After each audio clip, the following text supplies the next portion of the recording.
নমস্কার বন্ধুরা, আপনারা সবাই কেমন আছেন? আশা করি ভালো আছেন। আমি চলে এলাম শনিবারের রকমারি খাবার নিয়ে। নিরামিষ পেঁপে সেদ্ধ করে নিয়েছি, আলু সেদ্ধ করে নিয়েছি, এইগুলো খাবো আমি, আমার জন্য এইগুলো। তো আর করে নিয়েছি গাজর, বিনস, ফুলকপি, ধনেপাতা দিয়ে ভেজ ডাল, মুগের ডাল। এটা কিন্তু গন্ধলেবু দিয়ে খেতে দারুণ লাগবে।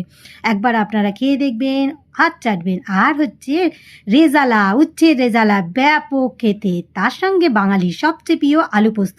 এটা আমার ছেলেরও খুব পছন্দর।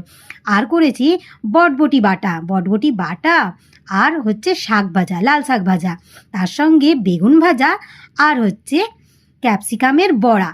আলু মশলা আলু করে ক্যাপসিকামটাকে আর্ধেক আর্ধেক করে তার মধ্যে আলু দিয়ে বেসনের পুর দিয়ে বড়া করেছি।